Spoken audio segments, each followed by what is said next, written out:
Hello everyone, I'm Erik, and I'm going to be talking about panic. So how many of you have heard the expression, never yell fire in a movie theater? Okay, good. The idea is basically that yelling fire will cause the crowd to panic and flee toward the exit, and probably trample you in the process. So we'd like to say, serve you right. But is this what actually happens? So research seems to suggest otherwise, but why do we believe in this so strongly? So you can find examples of mass panic anywhere in popular culture. Take a look at any sort of disaster alien invasion movie, and it's a main staple. You'll see examples of crowds like fleeing in disorganized mass away from some perceived danger. But this isn't just limited to overeager directors trying to sell us movies, though we'd like to think so. This is actually what the average person thinks as well. So telephone studies have found that over 80% of people in some towns actually believe that mass panic would be a serious issue for governments in case of emergencies. But what's the reality? Luckily for us, mass panic is actually really rare. And this has been found across a huge range of circumstances. So I'll give you a few examples. I think we can all assume war zones are a pretty dangerous place. And if anywhere is going to be found panic, that's a pretty high candidate for it. But this isn't actually the case.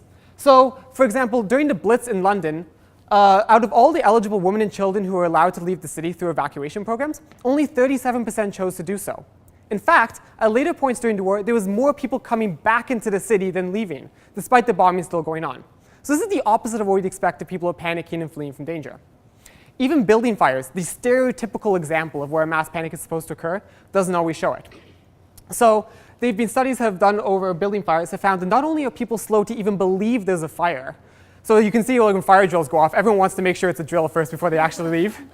So they're slow to believe it, as well as slow to leave the building, but there's actually been cases of people going back in while the building's still on fire. So again, not the panic we've been expecting.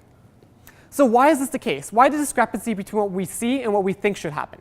Well, it could be that people are misusing the term panic and applying it to situations which aren't actually cases of panic. So a great example of this is the running of bulls in Pamplona, Spain.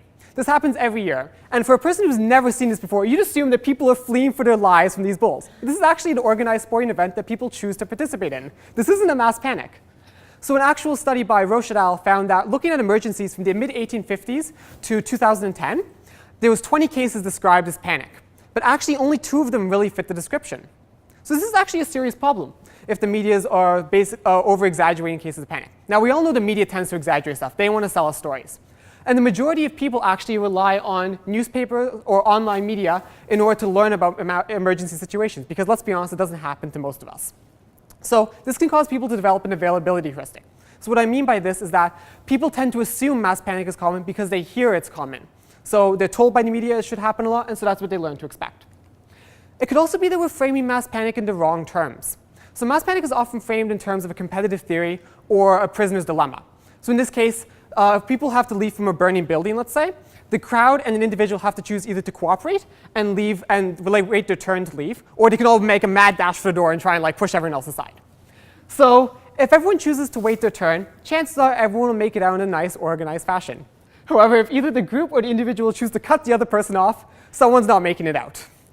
Now, everyone can decide to make a dash for the door, and you'll probably get injured in the crush at the entrance, but most people will probably make it out. So with this, according to this theory, the best option is always to dash for the door, because you can't trust that the person beside you is going to choose to wait their turn. But what if we're framing this in the wrong way? A recent new theory by Anthony Mawson suggests that panic could actually be a case of social attachment as opposed to fleeing from danger.